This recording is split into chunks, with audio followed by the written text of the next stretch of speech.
All right, buckle up because today we are tackling one of the most intriguing figures in the Marvel Universe, Mystique. Oh yeah, she's a personal favorite of mine.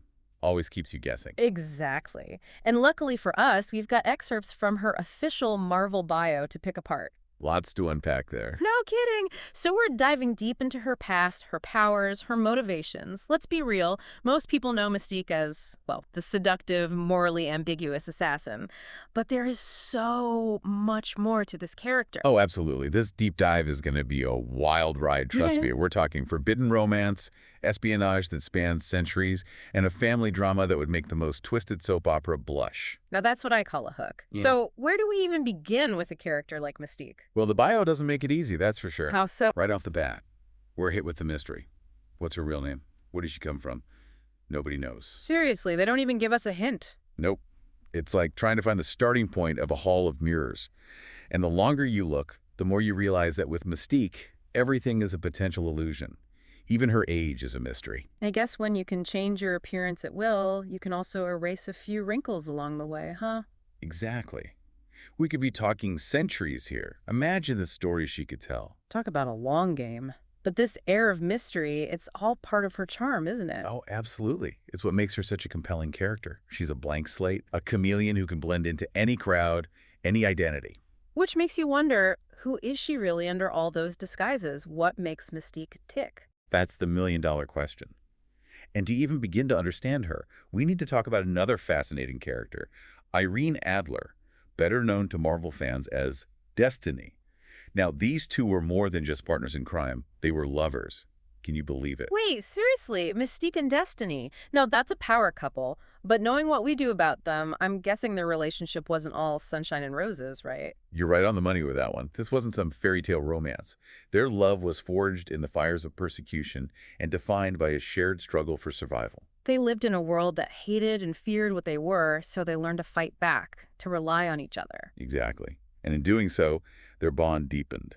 And that shared history of fighting for acceptance, well, it's essential to understanding why Mystique makes the choices she does, both heroic and morally questionable. It's like the couple that evades mutant hunters together stays together. Right. Something like that, yeah. But in all seriousness, Mystique's love for Destiny is a driving force in her life. It's what fuels her fight for mutant kind, but it also blinds her to the potential consequences of her actions, which we'll definitely get into later. Ooh, juicy. But before we go any further down that rabbit hole, I have to ask about something that absolutely floored me in the bio. Hit me with it. 1895, Mystique was rocking the Sherlock Holmes look. No way. Really? Yep. And not just for fun, she actually was Sherlock, solving mysteries with Irene as her Watson. It's like something out of an alternate history novel. Isn't it brilliant? Mystique as the world's greatest detective. Talk about dedication to the craft, but it also makes you wonder, what else was she up to during that time? Yeah, you're right on the money with that one. Mystique's life is rarely straightforward. And while her time as Sherlock is fascinating, it's just one chapter in a very long and complicated story. A story that involves more than just thrilling adventures and daring disguises. Because, as you'll soon find out, Mystique is not only a master of deception, but also a mother. Hold on, a mother. Okay, now that's not something you see in every spy thriller. So spill the tea. Who are Mystique's kids? A mother. Okay, now that's not something you see coming. Who are we talking about here? I get ready for this, because this is where Mystique's story takes a deeply personal turn. We're talking about not one, but two major players in the X-Men universe, and one you definitely know, Kurt Wagner. Okay, Kurt Wagner, Kurt Wagner. Wait a minute, are you talking about Nightcrawler? Ding, ding, ding. We have a winner. The teleporting, swashbuckling X-Man with a heart of gold is Mystique's son. Wow, I never would have guessed. But now that you mention it, I can totally see the family resemblance. Those piercing blue eyes, that mischievous streak. Genetics, right. It's a wild ride. Wild is an understatement. But hold on, you said two major players. Who's the other one? This one, well, let's just say this relationship is a tad more complicated. More complicated than being a blue-skinned, shape-shifting mutant trying to raise a teleporting, fuzzy elf dude. How is that even possible? Yeah. How about raising the son who grows up to absolutely despise everything you stand for? Ouch, that's gotta hurt. You think?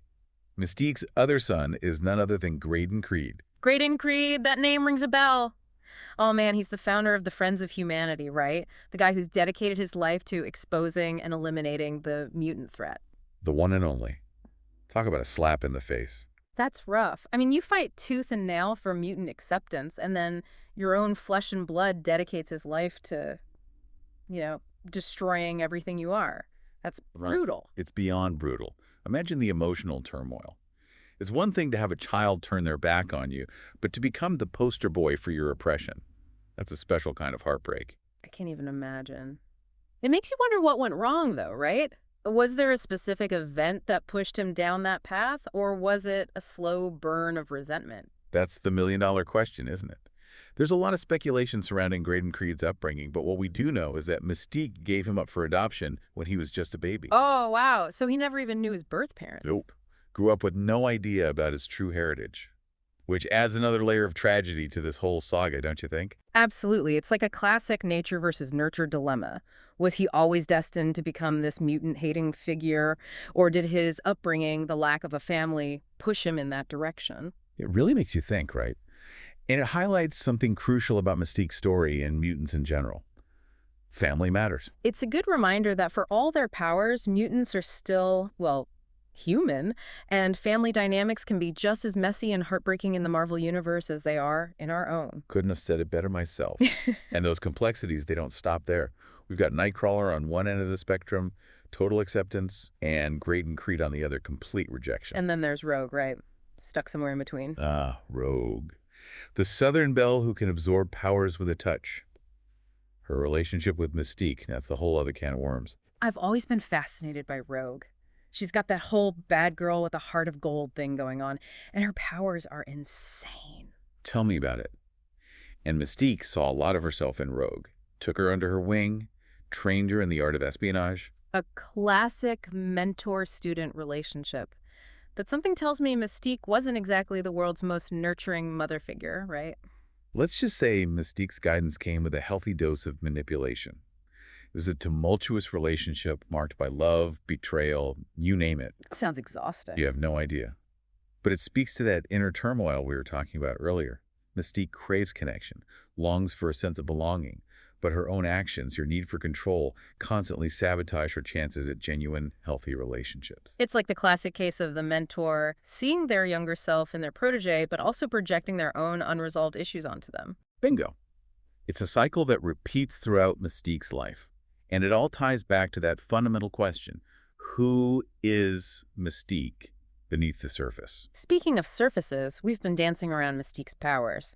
Shapeshifting is pretty cool on its own, but the bio makes it clear she takes it to a whole other level. Oh, absolutely. This isn't just some parlor trick. We're talking next-level infiltration, identity theft on a scale most people can't even fathom. So spill the tea, what can she do?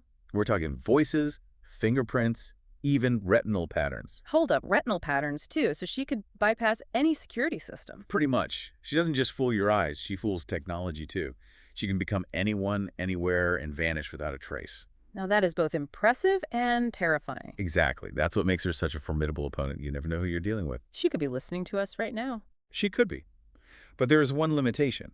While she can perfectly mimic the physical attributes of other mutants, she can't actually replicate their powers. So no teleporting or weather manipulation for our resident shapeshifter.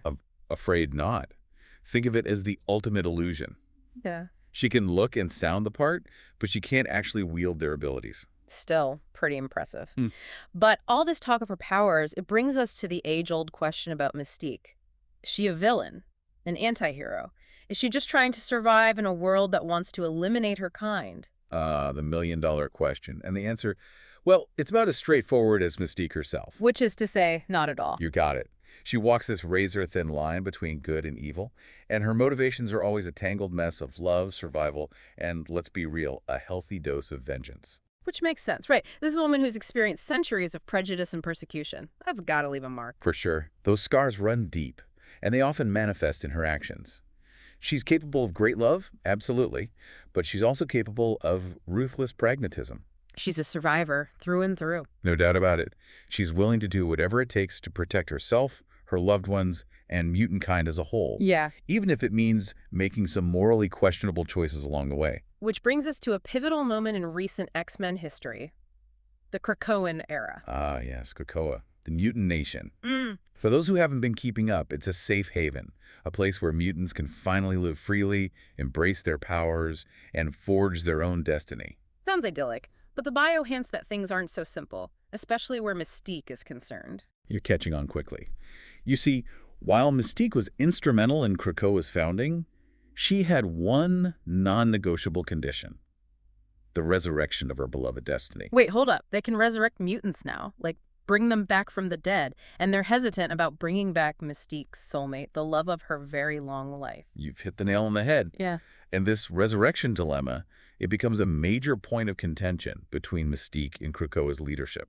I can see why she might have some trust issues.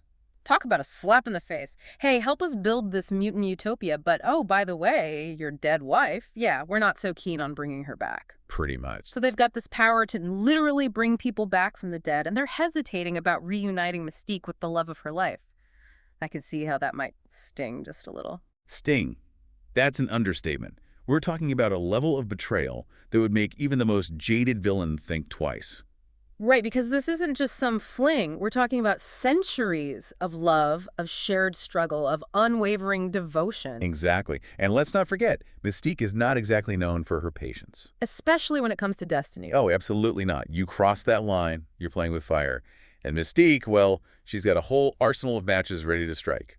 So what does she do? Does she just sit back and accept the council's decision? Because knowing Mystique, I'm going to go with a hard no on that one. You know her too well. This is Mystique we're talking about. The woman's a master strategist, a cunning manipulator. Does she seem like the type to just let things go? Not really, no. Plus, there was that whole prophecy thing we touched on earlier. Something about Krakoa disappointing Mystique, and then boom. Right. And believe me, you do not want to be around when Mystique decides to boom. So we've got a powerful mutant, deeply in love, harboring a serious grudge against the leadership of the very nation she helped build. Yeah. What could possibly go wrong, right? That's what I keep asking myself. Because here's the thing.